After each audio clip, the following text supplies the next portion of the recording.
जो आज हम पॉलिटिकल साइंस के पाठ नंबर 3 समकालीन दक्षिण एशिया के पार्ट नंबर 2 पर चर्चा करेंगे, जिसमें हम बांग्लादेश में लोकतंत्र, नेपाल में राजतंत्र तथा लोकतंत्र, श्रीलंका में जातीय संघर्ष तथा लोकतंत्र, इसके अलावा भारत पाकिस्तान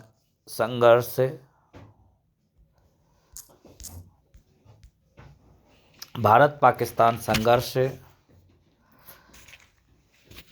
के बारे में भी विस्तार से चर्चा करेंगे। इसके अलावा भारत बांग्लादेश संबंध, भारत नेपाल संबंध कैसे हैं, भारत और श्रीलंका संबंध कैसे हैं, भारत और भूटान संबंध कैसे हैं और भारत मालदीव संबंध कैसे हैं। और लास्ट टॉपिक होगा अपना दक्षिण एशिया में शांति और सहयोग। तो प्यारे बच्चों, आज हम पहला टॉपिक है बांग्लादेश में लोकतंत्र। 1947 से 1971 तक बांग्लादेश पाकिस्तान का अंग था। किसका अंग था? पाकिस्तान का। कब से? 1947 से 1971। 1971 में पूर्वी पाकिस्तान के लोगों के आज़ादी के आंदोलन तथा भारत पाक युद्ध के कारण स्वतंत्र राष्ट्र बांग्लादेश का निर्माण हुआ। बांग्लादेश का निर्माण कब हुआ था? 1971। और 1971 में ही भारत पाकिस्तान युद्ध हुआ था। 1971 में बांग्लादेश ने अपना संविधान बनाकर उसमें अपने को एक धर्मनिरपेक्ष, लोकतांत्रिक तथा समाजवादी देश घोषित किया था। कैसा देश? धर्मनिरपेक्ष, लोकतांत्रिक और समाजवादी। 1975 में शेख मुजीब ने संविधान में संशोधन कराकर उसे अध्यक्षात्मक प्रणाली का रूप दे दिया था। अध्यक्षात्मक प्रणाली का रूप दे दिया। किसने? शेख मुजीब ने। कब? 1975 में।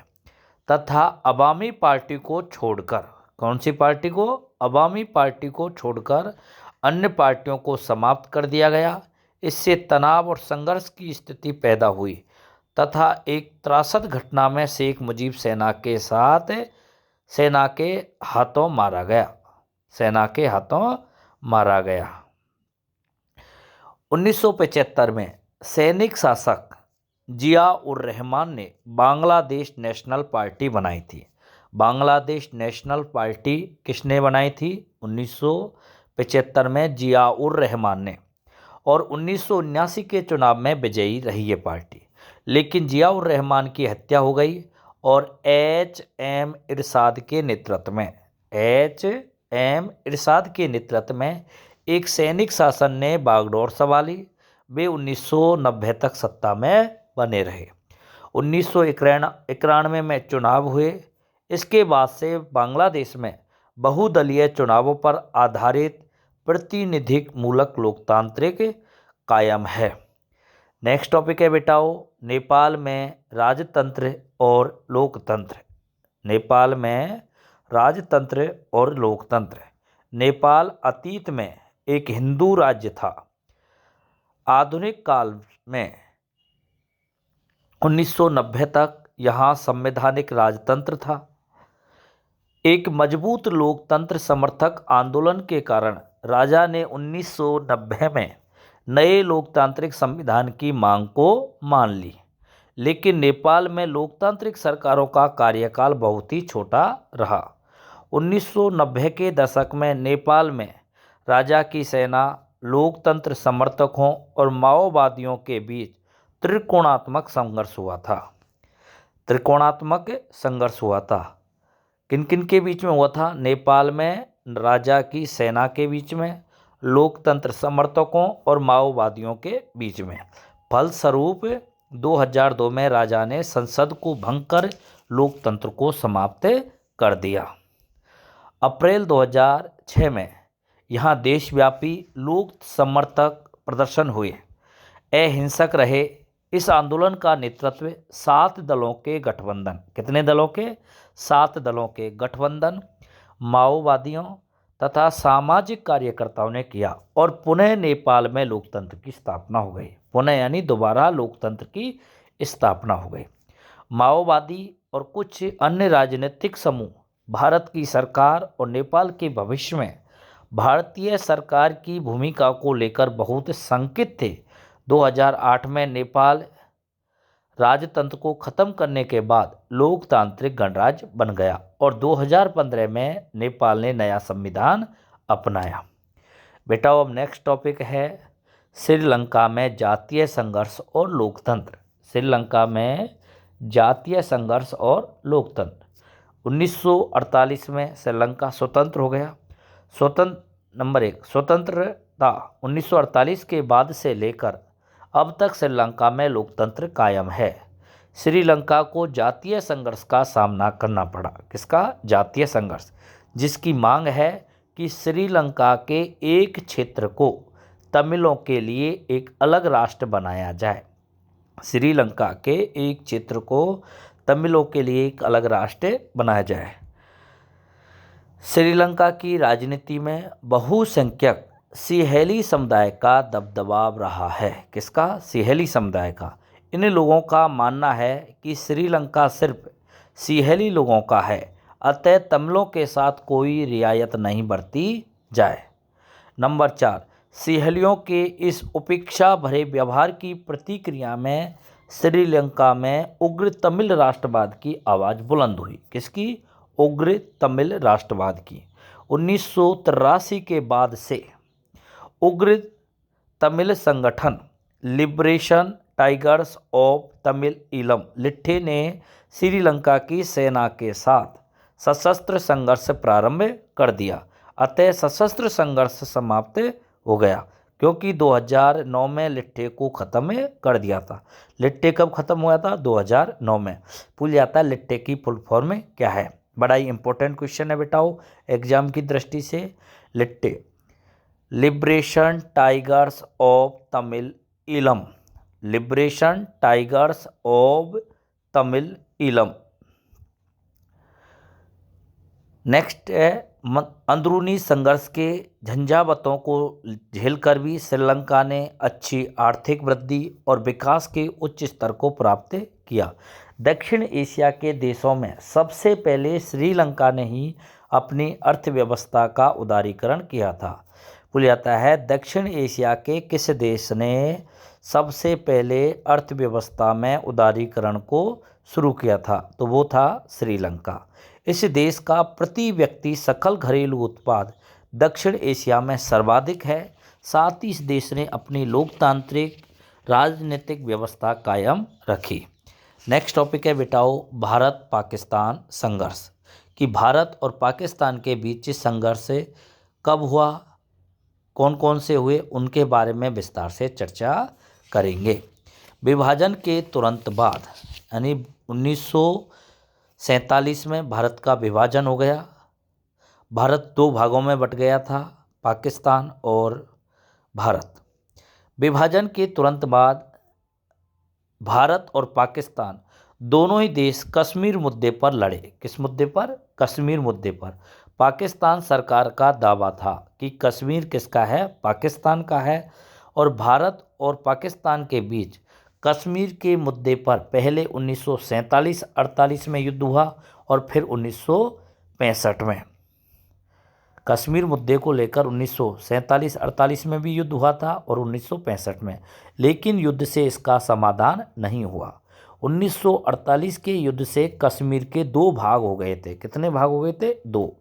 एक भाग पाकिस्तान अधिकृत कश्मीर कहलाया। एक भाग क्या था? पाकिस्तान अधिकृत कश्मीर। और दूसरा हिस्सा या दूसरा भाग भारत का जम्मू कश्मीर प्रांत बना था। दूसरा हिस्सा कौन सा था? जम्मू कश्मीर प्रांत।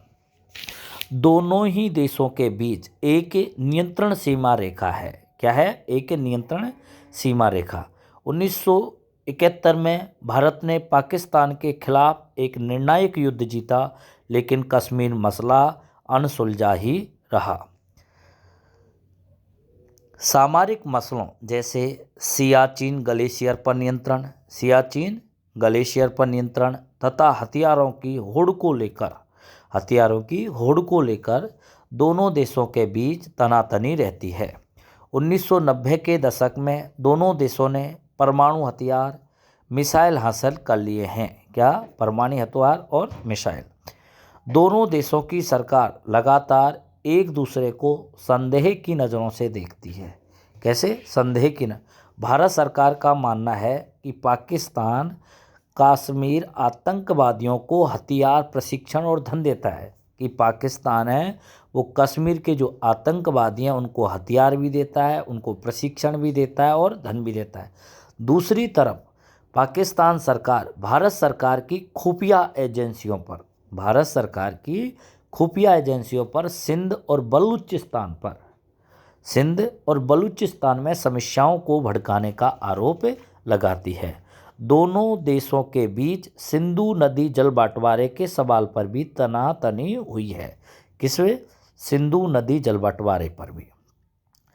पांचवा है कच्छ के रण में सर क्रीक की सीमा रेखा को लेकर दोनों देशों के बीच मतभेद है।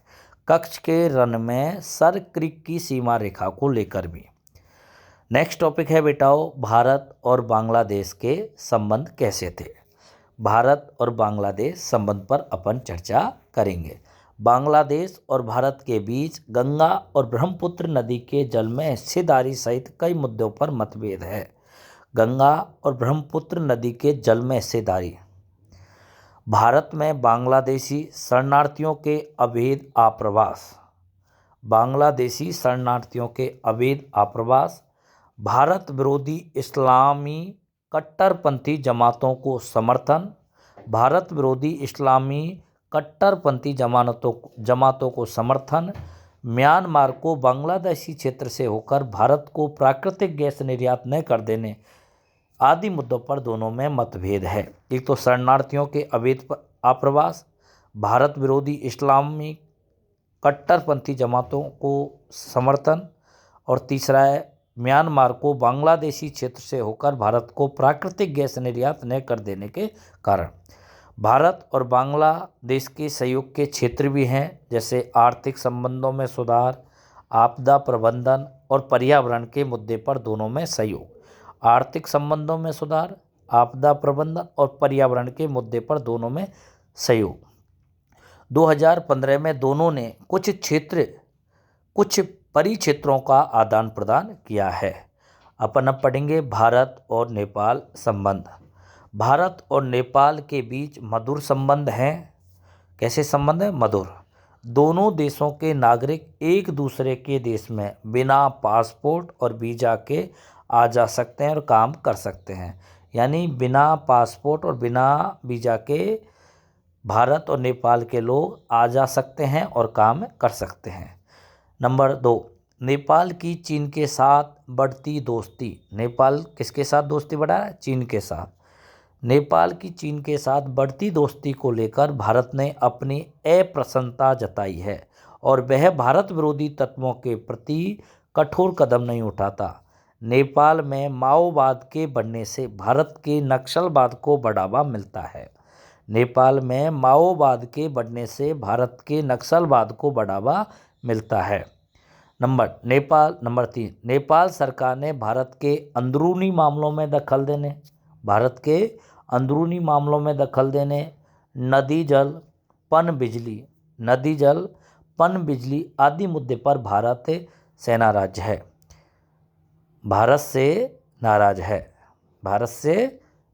है। नंबर 4, विभेदों के बावजूद दोनों देश व्यापार, वैज्ञानिक सहयोग, साझे प्राकृतिक संसाधन, बिजली उत्पादन, जल प्रबंधन के मसले पर सहयोग कर रहे हैं। किस किस पर सहयोग कर रहे हैं? व्यापार, वैज्ञानिक सहयोग, साझे प्राकृतिक संसाधन, बिजली उत्पादन और जल प्रबंधन पर। भारत तथा श्रीलंका संबंध।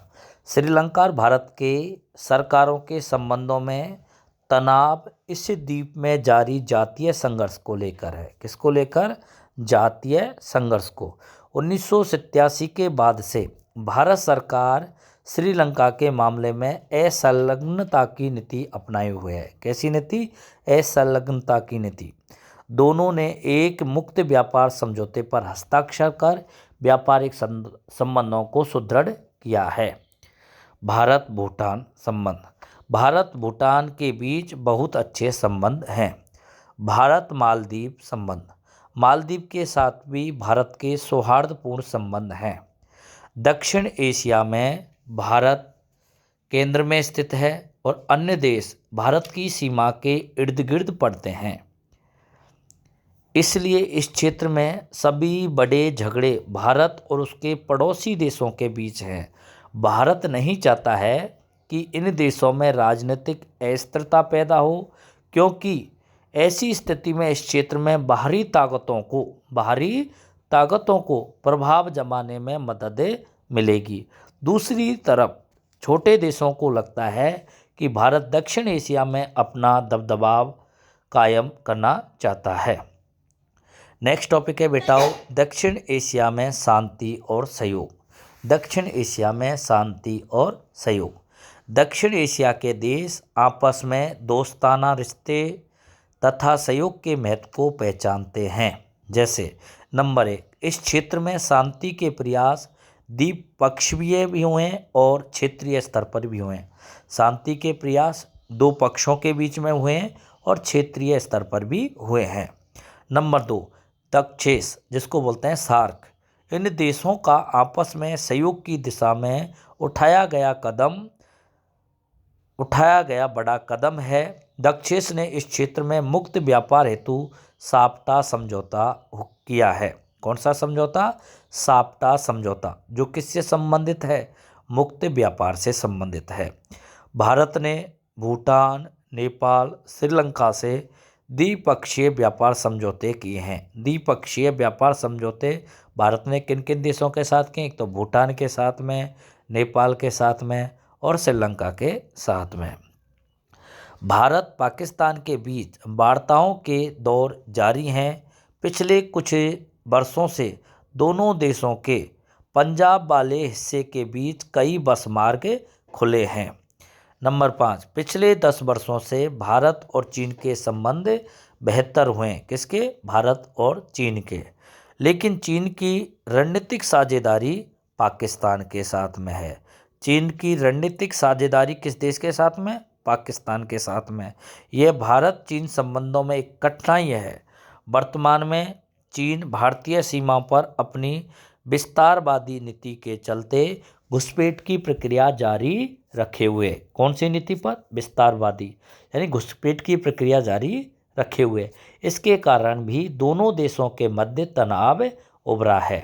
और नंबर 6, भारत और अमेरिका के बीच शीत युद्ध की समाप्ति के बाद संबंधों में निकटता आई है।